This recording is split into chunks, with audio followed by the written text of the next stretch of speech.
시작. 예수께서 함께 내려가사 나사렛에 이르러 순종하여 받드시더라. 그 어머니는 이 모든 말을 마음에 두니라. 아멘. 누가복음의 말씀을 계속해서 이어갑니다. 지난 성탄절 때 제가 말씀을 전하게 돼서 그때 누가복음 2장의 이제 중반부에 있는 말씀, 이스라엘의 위로를 기다리는 자 시므온에 대한 이야기를 제가 함께 나눴었더랬죠. 네, 여전히 전혀 기억이 안 난다는 그런 표정으로 저를 쳐다보고 계시는데, 원래 지금 오늘 말씀의 순서가 그쯤 돼야 되는데 그 전에 한번 나눴던 말씀이기에 거기를 건너뛰고 그 다음에 이야기로 한번 들어가 보려고 합니다. 그래서 누가복음 2장의 후반부의 이야기를 우리가 함께 나누겠습니다. 살다 보면은 여러분, 우리가 참 이해하지 못할 일들이 많습니다. 내 개인적으로도 그렇고 주변에 일어나는 어떤 자연 현상이라든가 환경적인 면에서도 그렇고 참 이해하지 못할 일들을 많이 만나게 되고, 또 이해하지 못할 말들을 많이 듣게 되는 것 같아요. 어떤 사람이 나에게 다가와 말을 하는 것, 그리고 TV, 신문, 언론을 통해서 사람들이 이야기하는 걸 들을 때에도 때로는 나의 생각과 맞지 않기도 하겠지만, 누가 들어도 왜 저런 이야기를 할까? 왜 저런 이야기가 이렇게 흘러올까? 그러니까 내 개인적인 생각으로 비추어 봤을 때 이해가 안 된다. 때로는 하나님 왜 이게 이해가 안 될까요? 왜 하나님 나에게 이런 일을 겪게 하시는 거죠? 왜 내가 이런 상황을 맞닥뜨려야 되는 거죠? 때로는 신비로운 일이에요. 때로는 놀라운 일이에요. 그래서 이해가 안 되는 경우도 있는가 하면, 때로는 내가 너무 겪지 않고 싶은 아픔이 있어요. 어려움이 있어요. 근데 그게 왜 나예요, 하나님? 왜 지금이에요? 그렇게 하나님께 되묻고 싶을 만큼 이해되지 않는 그런 일들이 덜어 있습니다. 사람들은 저마다 그에 대해서 자신들의 생각을 말하고 또 사람의 해결책을 내놓으려고 합니다. 또 세상은 눈에 보이는 걸 믿어야지, 눈에 보이는 것 가르치는 대로 그걸 믿어야지, 왜 보이지 않는 걸 믿으라고 하면서 내가 지금 내 눈앞에 있지도 않은 걸 가지고 그거를 믿으라고 하느냐. 그러니까 믿지 말라고. 보이지 않는 것은, 내가 지금 당장에 증명할 수 없는 것은 믿지 말라고 그렇게 가르치기도 하죠. 그런 세상의 말을 들으면 참 그럴듯합니다. 논리적으로 맞는 것 같습니다. 그게 내 눈앞에 바로 보이는 것이고 그 말로 나에게 들려오면 설득력이 있는 것 같으니까 이게 정답을 말해주는 것 같네. 그래서 세상의 그 모든 지혜와 그 모든 말들을 마음에 두어야 할 것만 같을 때가 있어요. 때로는 신천지 같은 이단이 진리를 왜곡해서 우리에게 말을 하는 건데도 그게 마치 지금 당장 내 눈앞에 뭐가 보이니까 이게 맞는 것 같아, 이게 내가 믿어야 되는 건가 봐, 이 가르침이 더 맞는 것 같아, 그렇게 여겨지며 그 말들의 마음을 두어야 할 것 같은 그런 때도 사실 있을 거예요. 여러분이 피해서 그렇지 그거를 한번 잘 경청해서 듣다 보면은 나도 모르게 빠져들어가는 게 그게 이단이에요, 여러분. 그러니까 그 사람들이 거기 그렇게 많이 가 있지. 그 사람들이 바보입니까? 그 사람들도 다 똑똑한 사람들이고 그 사람들도 다 나름대로 자기 생각이 있는 사람들인데, 때로는 내 환경이 이해가 안 되니까, 때로는 내가 지금 겪고 있는 상황이 이해가 안 되니까, 이해가 되는 것들을 찾아가려다 보니까 그게 믿음직하다 생각이 되다 보니까 그렇게 이단에 빠져들고 그렇게 세상에 물들어 살아가고 있더라는 거죠. 우리도 그렇게 세상의 지식과 세상의 말들에 너무나 쉽게 귀를 기울여요. 그러는 동안에 우리가 정말로 마음에 두고 새겨야 하는데 그렇지 못하는 말들이 있죠. 그게 뭡니까? 하나님의 말씀. 하나님의 말씀을 우리의 마음에 두고 하나님의 말씀을 우리의 마음에 새겨야 되는데, 때로는 내 지금 주어진 상황 때문에, 환경 때문에.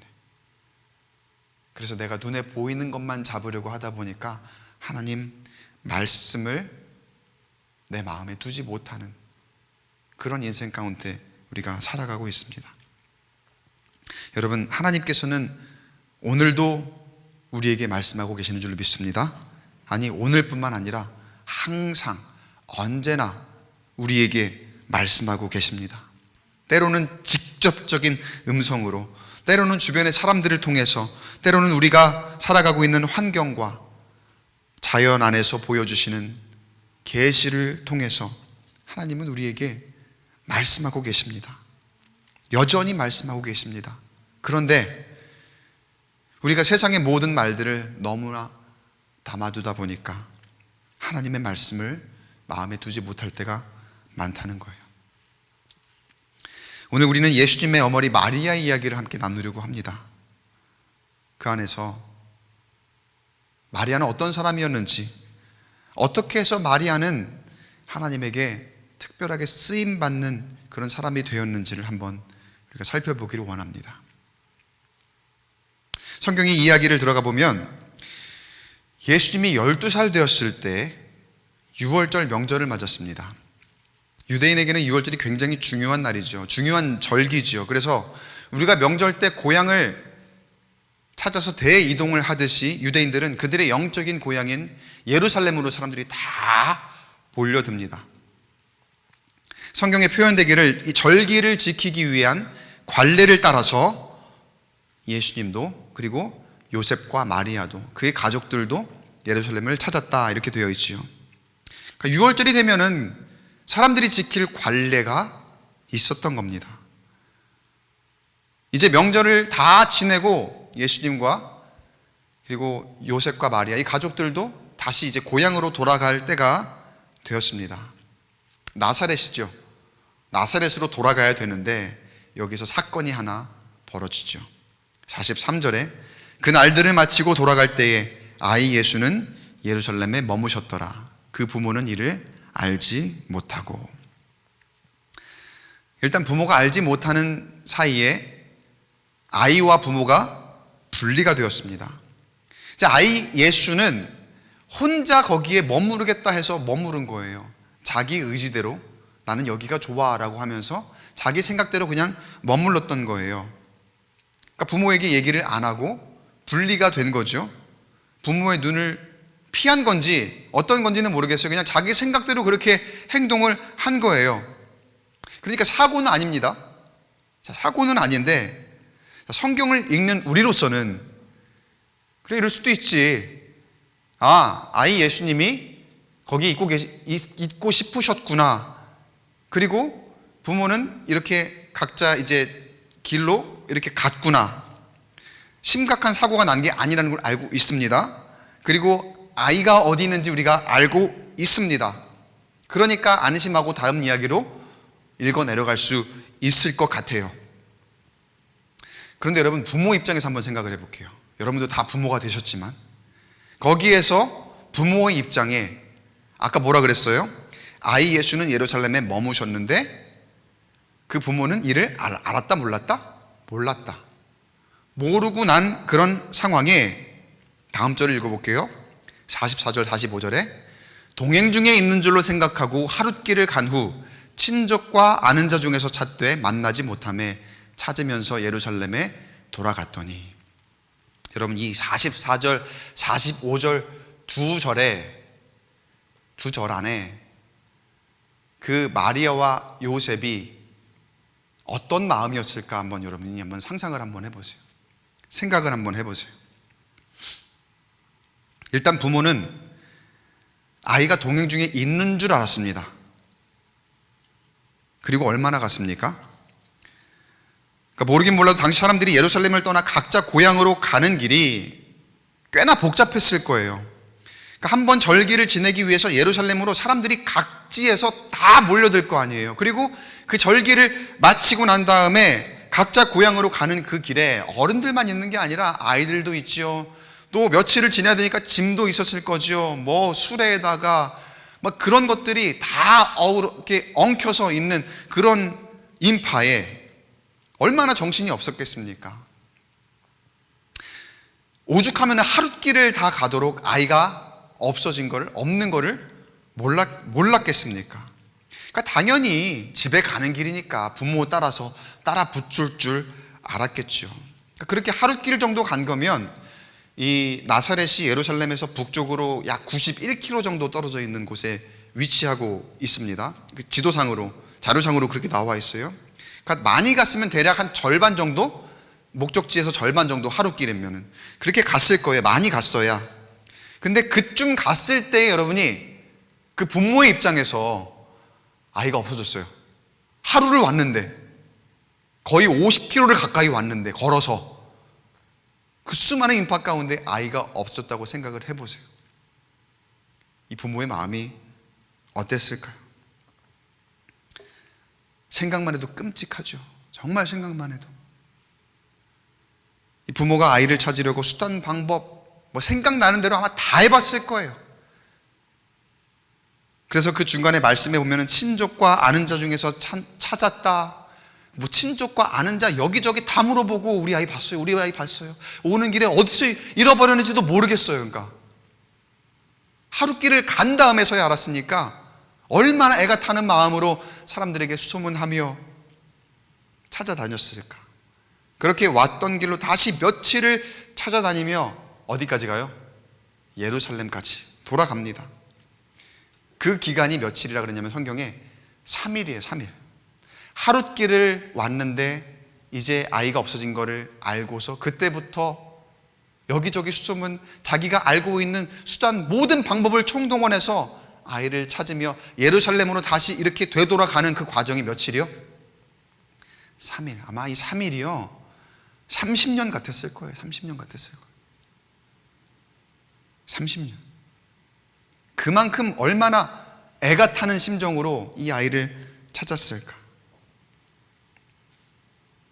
그런데 3일 후에 예루살렘에 딱 가서 드디어 만나는데 예수님이 어디 있어요? 성전에 있습니다. 성전에. 성경에 보면은 성전에서 예수님이 선생들, 그러니까 랍비들과 함께 듣고 묻기도 하면서 너무 지혜롭게 그렇게 했다는 거예요. 주변에 있는 모든 사람들을 놀라게 했더라라는 그런 이제 말씀이 있어요. 그런데 우리는 그 놀라움보다 지금 부모의 심정에서 지금 말씀을 보고 있잖아요. 감정이입하고 계시나요, 지금 여러분? 충분히 부모의 심정에서 여러분 그 상황을 한번 보세요. 3일 찾아 헤맨 부모의 심정이 어떨까요? 아무것도 모르고 어디 있을지도 모르는 이 아이를 찾아 헤매던 그 3일 동안에 어떤 생각을 했을까요? 제발 무사하기만 해라. 제발 무사하기만 해라. 어디서 무슨 사고만 안 났으면 좋겠습니다. 하나님, 어떻게 좋으니까 만나기만 해주세요. 정말 만나기만 해주세요. 이렇게 바라고 기도하는 마음 아니었을까요?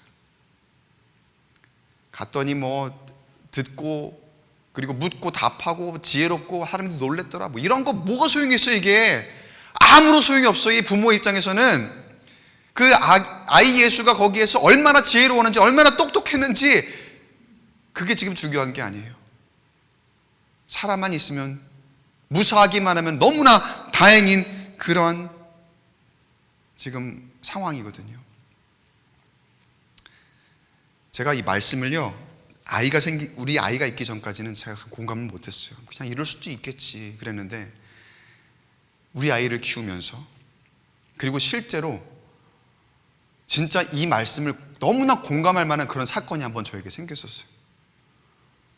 아이가 어느 날 놀이터에서 놀다가 엄마랑 같이 있었거든요. 근데 잠깐 집에 가서 물 마시고 올게 라고 하더니 가서 안 오는 거예요. 집에 가봤죠. 집에 갔더니 없어요. 그때가 이제 30분 정도가 지난 그런 시점이에요.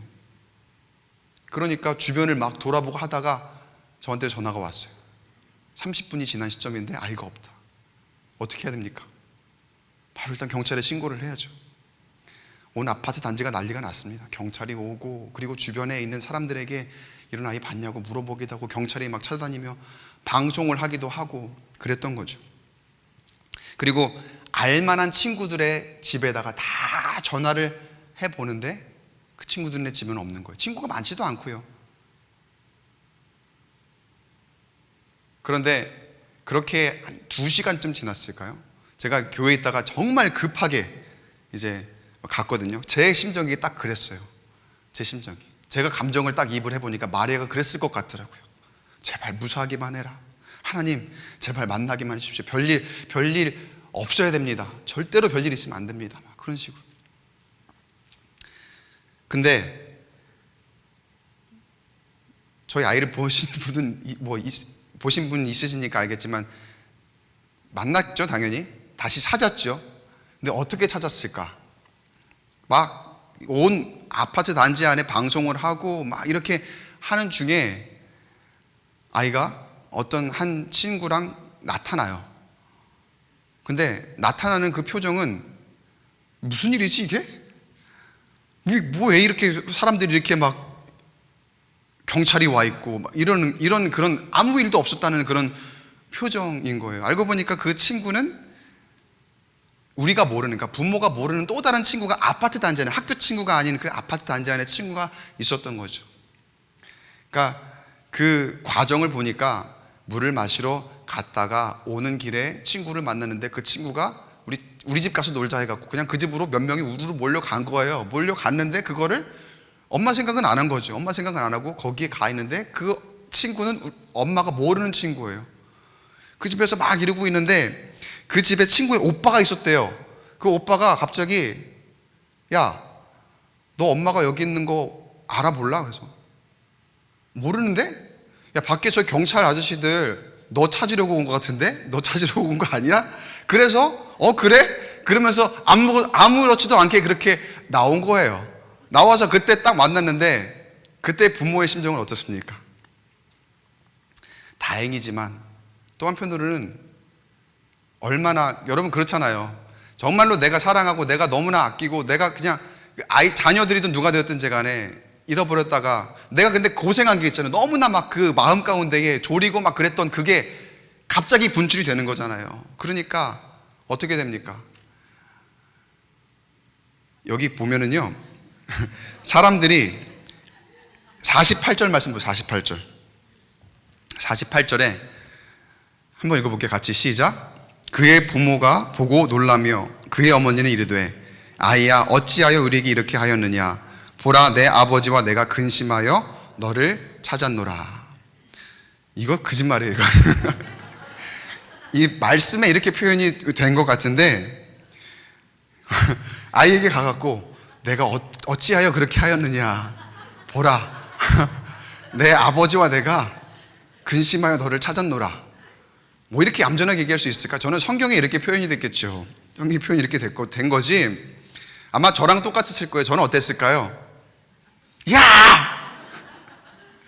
엄마 아빠가 얼마나 너를 찾았는지 알아! 그러면서 이게 윽박 지르는 건데 사실 마음은 그런 게 아니잖아요. 근데 사실 그 2시간이 진짜 막 20년 같았거든요. 2시간. 오는 시간 동안에 또 와서 막 경찰을 보고서 막 찾는 동안에 또 그 안에 사람들이 왜 그런 얘기를 하는지 모르겠어요. 안 그래도 내가 저 입구에 평소에 못 보던 사람이 있었는데 그 어떤 남자가 조그만 여자애랑 같이 걸어가는 걸 봤다고 막 그런 얘기를.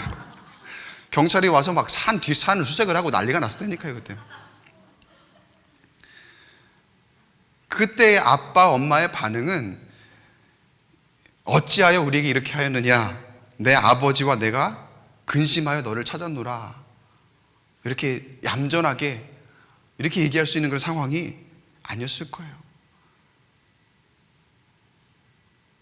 이놈의 자식아, 내가 너를 얼마나 찾았는지 아냐고. 너 엄마 아빠랑 3일 동안 내가 여기까지 오는 기간에 너가 죽었는지 살았는지 얼마나 너를 걱정했는지 아냐고. 그러면서 그렇게 아이에게 이야기한 게 아마 이렇게 성경이니까 이렇게 표현이 된 것이 아닐까. 여러분 그게 부모의 마음인 것 같아요. 진짜 부모의 마음. 때때로는 너무나 소중한데 또 늘 같이 있다고 생각하니까, 내 곁에 있다고 생각하니까 어느새 아까 사람들이 예수님을 보면서 감탄했던 그런 가치를 우리가 아이에게 바라고 원할 때가 참 많이 있어요. 아이가 똑똑하길 바라고, 지혜롭기를 바라고, 많은 사람들이 이 아이로 인해서 감탄하고 놀랐으면 하는 그런 마음들을 우리가 가지고 있는 것 같아요. 그런데 여러분, 이 마리아의 그리고 요셉의 이 마음에 한번 여러분이 공감이 되신다면은, 그 아이가 내 자녀이기 전에 하나님의 자녀임을 여러분 인정하시고 그들을 하나님께 맡기시길 간절히 축복합니다. 있는 것만으로도 감사한 거잖아요. 나와 함께 있는 것만으로도 감사한 그런 아이들이고, 이미 장성한 그런 자녀들도 마찬가지예요. 이미 나와 함께 있고 내 자녀로 있음으로 인해서 그것만으로 너무나 감사한, 하나님이 그런 자녀를 우리에게 주셨습니다. 그렇게 반응을 하며 이 예수님께 내가 걱정했던 것을 표현한 이 부모에게, 그런데 예수님 반응을 한번 보세요. 49절 말씀에 예수께서 이르시되 어찌하여 나를 찾으셨나이까? 내가 내 아버지 집에 있어야 될 줄을 알지 못하셨나이까? 하시니. 이것도 너무나 공감이 되는 거예요. 딱 그 반응이 뭐가 문제지? 나는 여기 있고 싶어서 있었는데, 너무나, 그러니까 우리가 예수님이라고 하니까 여기에서 하나님 아버지, 저는 그렇게 생각이 돼요. 나는 하나님의 아들입니다. 그래서 이미 여기에서부터 공생이 시작하기 전서부터 이 하나님의 예수 그리스도의 존재감을 여기서 드러내는 건가? 성경을 읽다 보면은 그렇게 해석이 될 수도 있거든요. 근데 여러분, 단순하게 한번 생각을 해보세요. 그냥 이거는 아이의 마음, 12살짜리 아이가 성전을 좋아하는 거예요. 예배를 좋아하는 거예요. 여기 지우린 나와 있고, 또 아이들 여기 나올 때마다 예배를 좋아하고 성전을 좋아하는 그런 모습, 딱 그 모습인 거죠. 그리고 성전은 아버지 집이니까 내가 아버지 집에 있는 걸 좋은데 내가 여기 있는 게 뭐가 문제입니까? 뭐가 잘못입니까? 너무나 천진난만한 그런 모습, 뭐가 잘못된 거죠? 내가 여기 있고 싶어서 있는 것이고, 내가 이 선생님들과 같이 이야기 나누는 게 너무나 좋아서 나는 여기 있었을 뿐인데, 나 신경 안 쓰고 간 사람이 누군데? 아마 그렇게 얘기할 수도 있지 않았을까? 그 나이에 맞게 너무나도 순수한 천진난만한 모습. 근데 이 말씀을 잘 보세요. 49절 이 말씀, 우리가 읽은 이 말씀 안에 보면은요, 이 어린아이 12살 아이의 마음으로, 아이의 모습으로 그렇게 얘기했지만 그 안에 보니까 진실이 있어요. 그 안에 보니까 진리가 있어요. 아무런 꾸밈 없고 아무런 왜곡 없는 진실이 가만 보니까 그 모습과 그 말 안에 담겨 있더라고요. 때로 우리의 신앙이 이와 같아야 될 때가 있어요. 아니, 그냥 날마다 이와 같아야 됩니다. 포장하지 않고 내가 가진 순수한 믿음을 고백하는 것, 그리고 선포하는 것. 여러분, 이런 믿음을 가지시길 축복합니다. 그런데 우리는 어떻습니까? 우리가 장성하다 보니까, 그리고 사람들과 더불어 이제 여러 가지 계산하며 세상적으로 살아가다 보니까 사람의 눈치를 보죠. 내 체면을 생각하죠. 때로는 이러한 모습이, 아까 아이와 같이 그렇게 순수하게 신앙을 가지는 모습이 사람들에게 너무나 순진해 보이는 건 아니야? 나이브해 보이는 건 아니야? 때로는 세상으로부터 불이익을 당할까봐, 때로는 교만해 보일까봐 등등 여러 가지 그런 눈치를 보면서 내 순수한 믿음 그대로 고백하지 못하고 내가 가진 그 믿음 그대로 선포하지 못하는 우리의 얕은 신앙, 그런 모습일 때가 참 많이 있다는 거예요. 그런데 방금 아이 예수님께서 하신 그 말씀 안에 우리가 진정으로 고백해야 되는 우리의 신앙이 있는 줄로 믿습니다. 내 아버지 집에 있는 것이 내 아버지 집에 있는 것이 당연한 것이고, 내 아버지 집에 거하고 그곳에 있는 것을 즐겨하고 그것을 기뻐하며 선포하는 것, 그것이 그냥 당연한 거거든요. 그런데 우리의 신앙은, 우리의 믿음은 그것을 알고 있음에도 불구하고 그것을 그것이라 얘기하지 못하고, 하나님 우리 아버지라 얘기하지 못하고, 세상의 눈치 보며 내가 기독교인 그리스도인이라 얘기하지 못하는 그런 환경 가운데 살아가고 있지는 않느냐는 거죠. 그러면서 그런 말을 하는 아이들을 이해하지 못하고, 그런 말을 하는 순수한 신앙을 가진 사람들을 이해하지 못하는 우리 자신일 때가 있어요. 보통 어른들이 아이들이 하는 말을 이해를 잘 못하죠. 아이들이 있는 그대로 이야기하는데, 방금 한 말도 그래요. 방금 이 아이는 자기의 있는, 예수님은 그 말 그대로 했는데 내 아버지 집에 거하는 것이 맞는 건데 그걸 모르셨습니까? 근데 요셉과 마리아도 그 말을 이해를 못해요. 50절 말씀 보세요. 그 부모가 그가 하신 말씀을 깨닫지 못하더라. 소년 예수가 한 이야기는 그 나이에 맞게 그저 그 모습 그대로 순수하게 보여진 것이었습니다. 그런데 어른의 눈으로 보니까 그저 철부지 어린아이가 뭣도 모르고 하는 말같이 그렇게 들렸을지도 모르겠습니다. 이해가 되지 않는 그저 연소한 아주 나약한 아이의 모습에 지나지 않았을지 모릅니다. 부모의 눈으로, 참 다른 사람도 아니고 부모의 눈으로도 아이들을 모두 헤아리기가 참 어려운 것 같아요. 그래서 어른들의 생각과 어른들의 시선과 어른들의 기준으로 아이들을 훈계하거나 바로잡으려 할 때가 있죠. 요셉과 마리아도 처음엔 같은 생각이었을 겁니다. 같은 마음이었을 겁니다. 그러니까 그 하신 말을 이해하지 못했다, 깨닫지 못했다, 방금 그렇게 말씀이 있었잖아요. 자, 그런데 제가 우리가 마리아 얘기를 한다 그랬잖아요. 예수님의 어머니 마리아가 왜 대단한지 알려드릴게요. 그가 성령으로 잉태하여 예수님의 어머니가 되게 하신 데에는 분명한 이유가 있더라고요. 하나님의 뜻이 있더라고요. 그가 그간 예수님을 잉태하고 그리고 낳기까지 과정, 그리고 낳고 12살이 되면서 키우기까지 과정 가운데에 참 그가 겪어야 될 여러 가지 환경들이, 두려운 것이 얼마나 많았고 부끄러운 것도 얼마나 많았고 또 사람들의 그런 시선을 피해야 될 그런 것들도 얼마나 많았을까. 그런데 일단 기본적으로는 그는 순종하는 믿음이 있었습니다. 두렵지만 하나님의 역사하심에 순응하며 따랐죠. 그리고 두 번째, 여기에 나타나는 건 뭐냐면은 마리아의 성품이에요.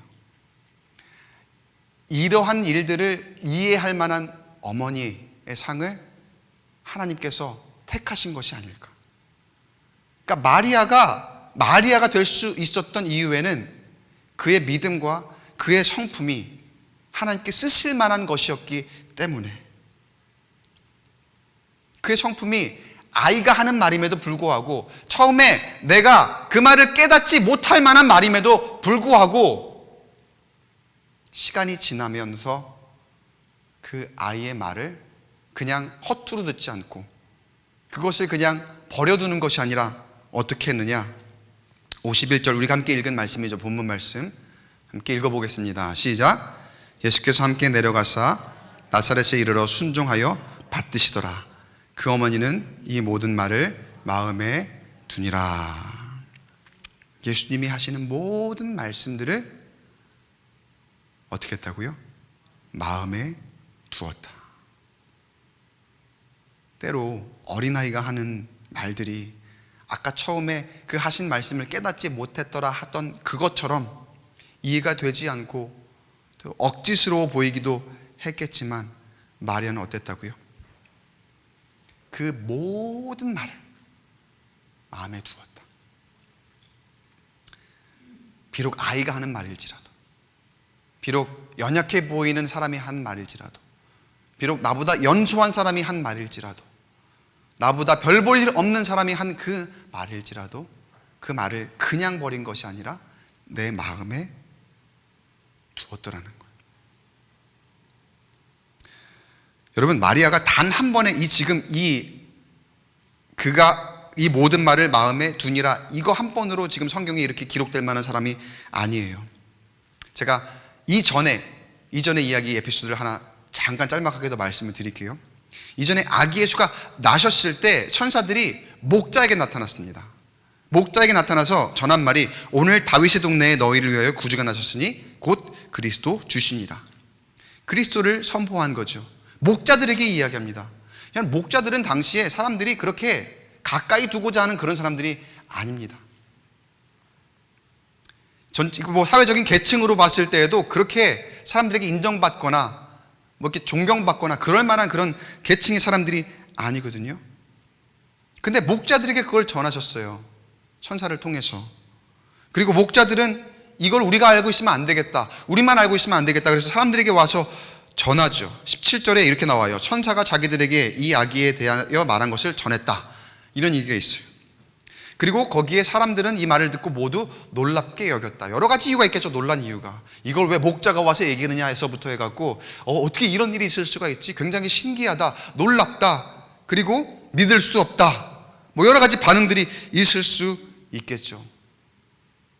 우리가 어떤 말을 들으면 여러 가지 반응들을 듣게 됩니다. 때로 이해할 수 없는 그런 이야기를 듣게 될 때에, 제가 방금 예로 들은 것처럼 그걸 왜 당신이 얘기해?에서부터 어떻게 그런 겁나는 일이 있을 수가 있어? 와, 진짜 놀랍다, 신비롭구나, 야, 진짜 신기하네, 그렇게 여러 가지 우리 가운데 반응이 있을 수 있겠죠.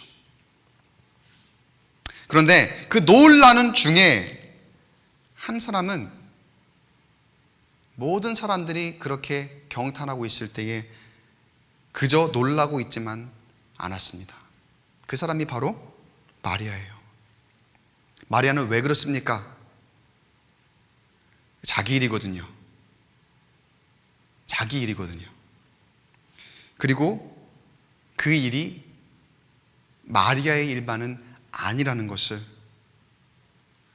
알고 있었기 때문에, 그리고 그 일이 또 마리아의 일만도 아니고 세상에 있는 모든 사람의 일이고 온 백성, 이스라엘 백성들의 일이고 온 인류의 일이라는 것을 그가 알고 있었기 때문에. 근데 그거를 모르는 다른 사람들은 그저 거기에 놀라우는 거죠. 여러 가지 다양한 반응으로 놀라고 있는 그 상황 가운데 이게 자기 일이고, 그리고 이게 여기 함께 놀라고 있는 이 사람들에 대한 일이고, 그리고 이스라엘 온 백성에 대한 일이고 온 인류에 대한 일이라는 사실을 알고 있는 마리아는 성경에 어떻게 했다고 기록합니까? 누가복음 2장 19절 말씀. 마리아는 이 모든 말을 마음에 새기어 생각하니라. 마리아는 모두가 세상의 눈으로 이 현상을 바라보고 이해하려 할 때, 모두가 세상의 지식으로 이 사건을 보고 있을 때, 그녀는 그 목자들의 말을 하나님의 말씀으로 확신합니다.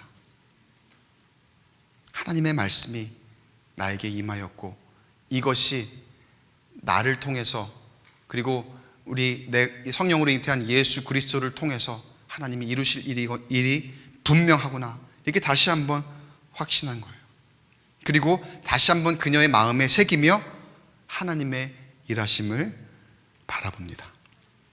여러분, 마리아가 왜 이렇게 특별한 은총을 입은 사람이 되었을까요? 마리아는 하나님 보시기에 그 믿음을 가질 만한 사람이었기 때문에, 그리고 목자가 와서 얘기하는 거라 할지라도 그것들을 분별하여 자기에게 확신을 가질 만한 그러한 이야기로 만들 수 있는 사람이었기 때문에, 다시 말해서 마리아는 하나님의 계시를 분별할 줄 아는 사람이었던 거예요. 세상의 지혜와 지식에만 의존하는 것이 아니라 내 그냥 방식대로 내 생각에만 의존하는 것이 아니라 영적인 눈을 뜨고 하나님의 음성의 귀를 기울였기 때문에, 여기 보니까 그 증거가 보이잖아요. 그 어떤 거기 있는 사람들과는 다른 모습으로 이 상황을 바라보고 있습니다. 그리고 그 하나님의 음성과 기쁜 소식을 묵상하고 있어요. 그 믿음으로 묵상하고 있는 거예요. 사랑하는 성도 여러분, 우리 인생에 그 어떤 이해하기 어려운 일이 내 눈앞에 보이더라도 그 안에서 하나님의 음성을 분별해낼 수 있는 저와 여러분 되시기를 주님의 이름으로 축원합니다. 하나님의 계시가 늘 우리 가운데 있거든요. 근데 그 계시를 우리의 삶 가운데에서 읽어낼 수 있게 되기를 간절히 축원합니다. 그래서 마리아와 같이 쓰임 받아야 돼요. 사실은요, 마리아와 같이 특별하게 하나님께서 정말 나뿐만 아니라 내 주변에 있는 세상의 지식과 지혜로만 가득 찬 사람들에게 이 진리를 알려주기 위한 사람으로, 그리고 내가 교회로서 이 땅과 이 민족에 정말 귀한 복음을 그렇게 전하는 사람으로서, 기쁜 소식을 전하는 사람으로 그렇게 쓰임받도록, 여러분, 그렇게 우리가 나와야 할 줄로 믿습니다. 우리는 내 주변에 일어나는 일을 보고, 뉴스를 보고, 또 세상 돌아가는 모습을 보고 어떻게 생각하고 어떻게 반응합니까? 우리가 얼마나 관심을 가지고 있을까요? 그냥 개인적인 신앙만 지키면 될까요? 나랑 상관없는 일이니까 나는 관심 가지지 않아도 될까요? 사실 여러분, 엄밀히 따지면 나랑 상관없는 일은 아무것도 없습니다. 다 나랑 관계가 되어 있어요. 하나님 믿는 사람들은 사실 그래야 돼요. 하나님은 함께 더불어 공동체 안에 살아가라고 만들어 주셨거든요. 근데 우리는 어떻습니까? 우리의 실상은 얼마나 이기적입니까? 나랑 상관없으니까, 아니면 나만 아니면 돼, 이런 말들을 너무나 습관적으로 우리가 하곤 하죠. 이런 모습이, 이런 삶의 습관이 심지어 교회 안에서까지 보여질 때가 있어요. 남의 얘기가 아니라 여러분, 내 이야기입니다. 우리의 이야기입니다. 사랑하는 성도 여러분, 하나님이 오늘도 우리에게 주시는 말씀을 잘 분별하여 나에게 주시는 말씀이에요. 나랑 상관없는 게 아니에요. 이 세상에 보여주시는 모든 이 현상들도 여러분, 나에게 주시는 말씀이에요. 내 마음에 두어 잘 새기고 생각하는 저와 여러분 되시길 간절히 축원합니다. 말씀 뵙겠습니다. 성도 여러분, 하나님께서 우리에게 말씀하실 때, 하나님께서 우리에게 계시하실 때, 하나님을 계시하실 때 정말 별의 별 수단을 통해서, 때로는 별의 별 사람을 통해서 말씀하십니다. 정말 별의 별 사람 통해서 말씀하신다니까요. 아직 어려서 아무것도 모른다고 생각되어지는 아이들을 통해서도 하나님은 진리의 말씀을 우리에게 전해주시고요, 때로는 제 멋대로이고 자신의 뜻대로 하려고 고집만 피우려 하는 저와 여러분, 우리의 자녀들을 통해서도 하나님 말씀하고 계시고요, 또는 성경에서 보여진 대로 사람들에게는 한없이 하찮게 보일 만한 목자들을 통해서도 하나님은 우리에게 말씀하십니다. 세상은 그러한 것들 그냥 바라보면서 내 지식으로 세상의 방법대로 문제를 해결하라고, 그리고 그냥 그 보여지는 것에 수동적으로 받아들이기만 하고 그냥 그것들 보고서 놀라기만 하라고 그렇게 우리에게 가르치지만, 그리고 다수가 말하는 것이 그것이 진리야, 논리적으로 맞는 것만이 진리야, 그렇게 말하지만, 그래서 우리는 그 말들을 꼭 우리의 마음 가운데 담아야 할 것 같지만, 여러분, 하나님은 우리에게 늘 같은 방법으로 역사하지 않았습니다. 여기에서는 이 사람에게 맞는 말씀을 주시고, 여기에서는 이 사람에게 맞는 사람을 붙여주시며, 여기에서는 또 다른 현상을 보여주시며, 하나님께서 정말 나에게 딱 맞는 계시를 주시고, 그렇게 우리에게 하나님을 드러내실 때 정말 하나님이 원하시는 그 분별력을 가지고 그 말씀을 내 마음에 잘 담아둘 수 있는 저와 여러분 되시길 간절히 축복합니다. 세상의 말 담아두지 말고요, 우리는 어떻게 세상의 말은 그렇게 잘 담아두는지 몰라요. 세상에 뭐 이렇게 신박한 기술이 나왔대더라, 너무 좋은 게 나왔대더라, 신상이 나왔대더라. 그런 것들은 다 마음에 담아두는데 하나님 말씀은 잠깐 담았다가도 얼마나 빨리 사라지는지, 또 사람의 말을 얼마나 잘 담는지 몰라요. 서운한 말, 나에 대해서 안 좋게 한 말, 그런 것들을 꼭 담아놓고 있다가 언제 터질지 몰라요. 그런 것들을 담지 말고 하나님 말씀 듣고 나에게 유일하게 역사하시는 그 하나님을 의뢰하고 신뢰하시는 우리가 되길 바랍니다.